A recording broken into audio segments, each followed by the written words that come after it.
a Matthew Peguero, tenemos a Juanpi Álvarez, tenemos a quién más, tenemos a Javi Matos, ayúdame. Matthew Peguero, Hugo Suárez, Kendall, Dani, Alonso, después sí. Hay una gran cantidad de personas que saludamos, que le agradecemos la fidelidad y la sintonía. Bueno, entonces ahí tenemos una cantidad. Amaury, si tú me permites hacerte otra pregunta. Hay un tema que es el síndrome de canal estrecho que me interesa, por lo menos que no se quede en el aire, y responderle una pregunta, Eladio, a la posición durante la lectura. Sí, la posición en los estudiantes. Yo quiero preguntar. Ajá. Adiós. La posición de la cabeza, ya decíamos en el intermedio del programa, decíamos que la posición de la cabeza, ¿verdad?, y el cuello en una posición permanente, como es la flexión sostenida, puede provocar efectivamente dolor en la columna vertebral, dolor en el cuello, dolor en la nuca. Así es. Entonces, decíamos que existe una condición en los mayores, en los adultos mayores, que es muy frecuente y que son causa de no pocas visitas al neurocirujano, al neurólogo, al médico general, al médico en términos, al ortopeda, a todos los que hacemos medicina de manera general, podríamos decir. Y es que a medida que vamos envejeciendo, entonces ese proceso degenerativo, y yo les digo a mis pacientes, los pacientes que nos escuchan, mis pacientes que me escuchan podrían atestiguar eso, y es que yo les digo, mire, la piel se arruga, la piel a medida que envejecemos se arruga, y los huesos también. Entonces, ese proceso degenerativo, que es normal y natural, por algunas razones, y entre ellas está la alimentación que tenemos desde en las primeras etapas de la vida, el consumo de legumbres, de lácteos, de huevo, la práctica del deporte hace que los huesos sean de buena o de mala calidad. Dientes fuertes se dan en niños bien alimentados, en deportistas y en condiciones de otra naturaleza, pero es muy importante tener en consideración eso. Los huesos como tal, entonces, de mala calidad, que se formaron mal o que tienen un proceso por razones conocidas o desconocidas de un acelerado, digamos que descalcificación, va a terminar provocando una estrechez por donde va la médula espinal, y eso hace entonces que las personas sientan no solamente el dolor en el cuello, sino el dolor que se va a los hombros, que se va a la mano, que se queda en la región del codo. O sea, ese dolor y esa sensación de entumecimiento de la mano como acartonada, la sensación de hormigueo permanente, ese es el dolor de tipo radicular. ¿Qué significa ese término? Las raíces que vienen de las manos, del antebrazo, del brazo, del hombro, y que entra por la columna, al ese agujero estrecharse por el proceso degenerativo y por la presencia de un osteofito, de una espuelita, entonces eso va a provocar que el paciente tenga esa sensación que se inicia en el cuello y que se transmite al hombro, a los brazos. Esa es una radiculopatía, una palabra que significa simplemente que la raíz, esa raíz nerviosa se comprime. Y en ocasiones el proceso va más allá de eso. Incluye cuando la médula entonces está siendo apretada, está siendo aprisionada, porque la habitación por donde está la médula, esa casa, se ha encogido. ¿Por qué? Porque las vértebras han empezado a crecer alrededor, se produce ese proceso degenerativo y entonces viene datos de compresión medular. Se le queda chiquita la casa a la médula. A la médula. Exactamente. O sea, la médula tiene un proceso de compresión desde fuera hacia adentro y entonces eso puede hacer que el paciente, la paciente, termine con afectaciones motoras. Personas que, por ejemplo, en el día de antes de ayer yo veía un cuadro, un señor de unos 60 años que camina con bastón, pero no es el típico paciente que camina con bastón porque le duele la cadera o le duele una rodilla. No, no, no. Este paciente tiene disminución de la fuerza en las 4 extremidades. Y ahí es donde yo quiero hacer mi insistencia para que ustedes que nos están escuchando en este recetario, que nos siguen día a día las orientaciones como médicos, esos pacientes que empiezan a tener cambios en la anatomía de la mano. Fíjate que en la mano hay 2 eminencias. El dedo pulgar tiene... en la base del dedo pulgar hay una elevación que le llamamos la eminencia tenar. Y esa eminencia tenar está formada por 4 músculos. Y en el dedo, en el quinto dedo, el llamado meñique, ese dedo también tiene una eminencia, que es la eminencia hipotenar. Cuando la médula espinal está afectada, además de ese dolor en el cuello, de ese trastorno sensitivo, de esa molestia en la mano, vamos a empezar a experimentar en el curso de los años, y eso sería como una especie de descuido por parte del paciente, ¿no? Que la mano se le pone aplanada, prácticamente se le atrofia los músculos de la eminencia tenar. Esa masa que tenemos aquí para los pacientes que nos están siguiendo, para Daniel Devers, por ejemplo, para Álvaro David, nosotros vamos a ver que que nos están viendo por Facebook Live, esa eminencia de acá se empieza a aplanar. Y ese dolor en el cuello, ese dolor en los brazos, ese dolor en las manos, asociado con cambios en el volumen, esa atrofia en la mano, significa que no solamente es una raíz, sino que la médula directamente está siendo implicada. Y a eso se puede asociar que el paciente se caiga con frecuencia. El paciente no puede cerrar, no puede hacer pinza así. Termina entonces con dificultad para caminar, con dificultad para agarrar los objetos y tiene dificultad también para defecar y para orinar, porque la médula que está acá en el cuello está comprimida y ese es el llamado síndrome de canal estrecho cervical. Amaury García. Impresionante en 45 minutos aproximadamente que comenzaste a hablar, cómo en la manera personal yo viéndote y tú vas explicando, yo voy creando como un dibujo en mi mente de lo que estás diciendo. Y es una manera tan didáctica para nuestro público, sobre todo que no son médicos. En toda tu exposición, yo te he querido interrumpir para hacerte varias preguntas, pero no te dejes. No quise interrumpirte y creo que no valía la pena interrumpirte porque estaba muy brillante. En una te interrumpió el audio, después te interrumpió el que teníamos que irnos fuera del aire para anuncios y eso. Pero yo quiero hacer una pregunta o un comentario. En la parte final de tu exposición, tú hablas del desgaste, el desgaste natural por la edad. Dicen no. En el tiempo uno crece hacia arriba. Entre 18 y 21 años todavía uno crece de que supuestamente 1 pulgada más. Pero después en el tiempo supuestamente también bajamos de estatura por esos temas, todo lo que estamos hablando de la ortoartrosis en general. Ahora, la pregunta es, en tu experiencia en el tiempo, Amaury, todos los pacientes, porque son biotipos diferentes, por colores, rasgos, y del tipo de anatomía ósea que tiene cada paciente, en general todos son iguales, todos nos desgastamos y nos ponemos así como jorobados en el tiempo.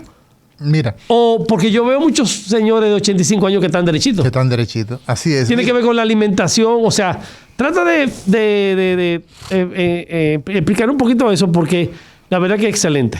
Mira, Santiago, Guillermo Santiago, Santana, perdón, discúlpame, Guillermo Santana, Eladio y todos los amigos que nos escuchan.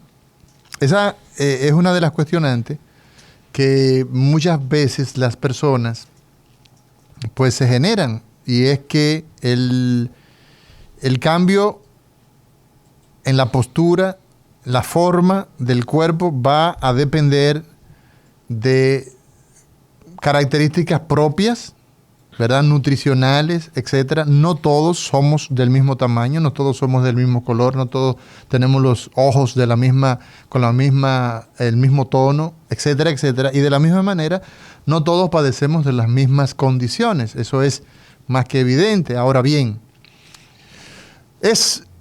digamos que de esperar que algunos seres humanos, por condiciones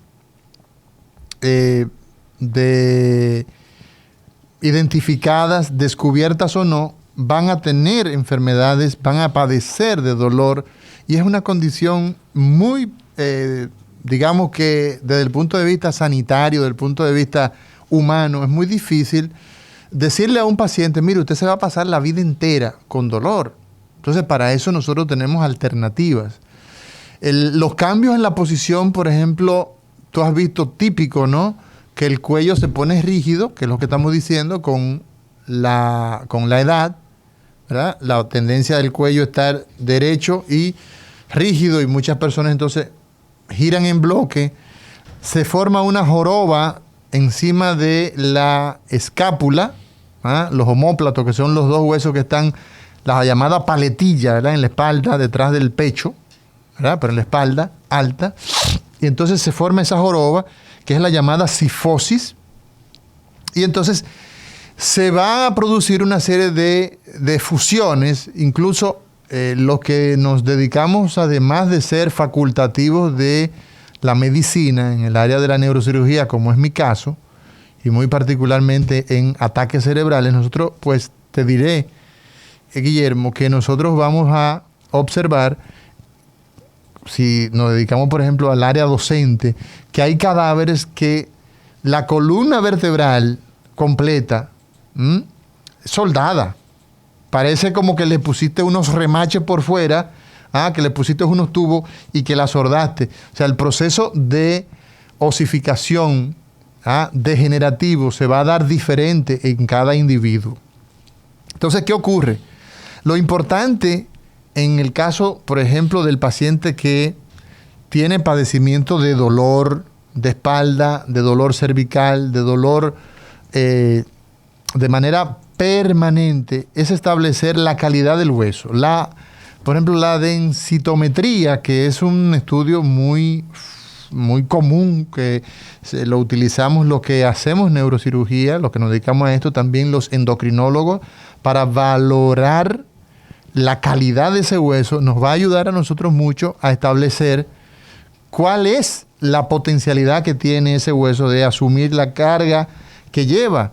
El tema del peso es uno de los ejes, digamos, fundamentales de la salud de nuestra columna vertebral en cualquier punto de su extensión. ¿Y por qué? Bueno, porque muchas veces nosotros venimos diseñados, ¿verdad? Con una talla, un tamaño, y ese tamaño le podemos colocar solamente una cantidad determinada de libras, y entonces nos ponemos y nos hacemos ricos de grasa, o sea, engordamos, y entonces evidentemente que eso va a traducir un mayor peso, y eso va a ser producto de la causa del dolor.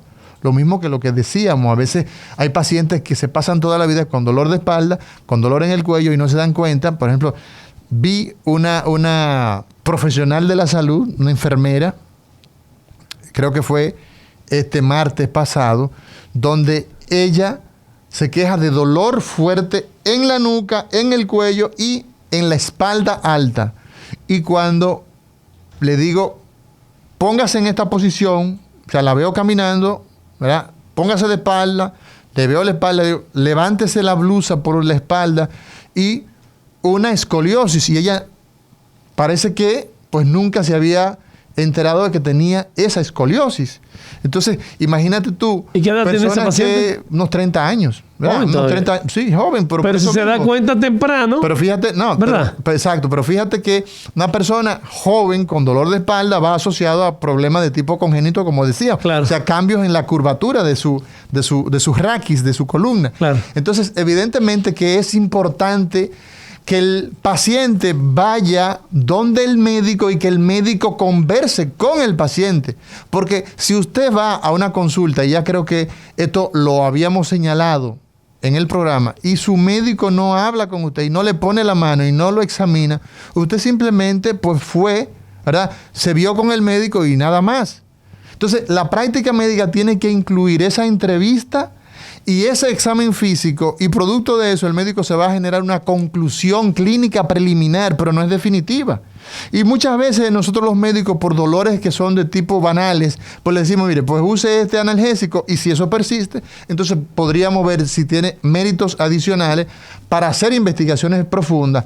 Y la columna se investiga con radiografía, decíamos, y con resonancia magnética. Con eso nosotros establecimos el diagnóstico de las patologías en la columna Mauri, vertebral. aprovechando lo que estás diciendo, que estás hablando del sobrepeso, que influye mucho en esto, por eso es que cuando hay los parámetros de cuánto debe pesar una persona por estatura, porque el diseño de la estructura ósea, que es la que soporta todo el cuerpo y por ende soporta toda la masa muscular, está diseñado para cierto peso. Así es. Entonces, en medicina, en términos generales, no en especialidades, no, si en medicina nosotros tenemos que esa relación del tamaño y el peso nos va a dar como consecuencia el índice de masa corporal.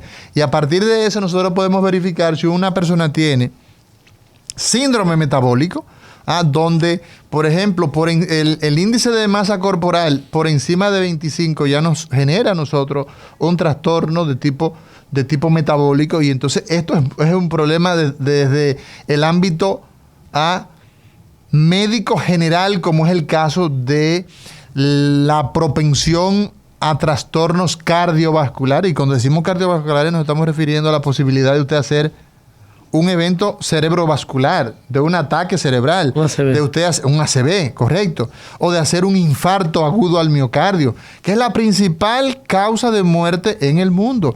17 millones de personas mueren por eso. Entonces el peso tiene un peso específico. El sobrepeso tiene un valga peso, la redundancia, que es bastante importante. Entonces nosotros tenemos que, ¿cómo vamos a tratar, cómo vamos a aliviar al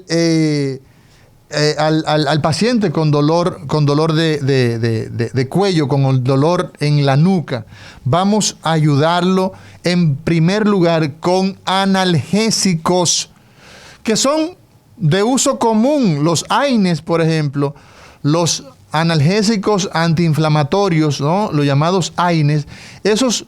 Y ahí hay un grupo importante, está el diclofenac, está el dexketoprofeno, o sea, todos esos medicamentos son muy útiles, muy adecuados para quitar el dolor y tratar muchas veces el proceso inflamatorio producto de, digamos, de un estirón. Hay personas, por ejemplo, que viven en los pueblos, personas que trabajan en los mercados, que cargan, por ejemplo, sacos en la cabeza, y eso entonces provoca muchas veces lesiones. Hay personas que han tenido el síndrome del latigazo, donde frenan, por ejemplo, o están parados en su vehículo y viene alguien por detrás, le da por detrás al vehículo y la cabeza se va violentamente hacia adelante y luego hacia atrás, y eso produce el famoso whiplash, el síndrome del latigazo, donde la persona se queda con el cuello duro, y por el proceso inflamatorio de todos esos ligamentos que decíamos y esos músculos al principio de este programa, el paciente se queda con mucho dolor. ¿Y qué hay que hacer con ese paciente? Darle analgésico. Y los collarines, doctora Mauri García, ¿qué hacemos con ellos? El collarín, si no existe una lesión ósea, o sea, si no hay una fractura, si no hay una luxación, porque el trauma, como acabamos de decir, es un capítulo importante en el tema del dolor en el cuello. Cuando nos traumatizamos, puede ser un trauma pequeño, puede ser un trauma importante, moderado o severo.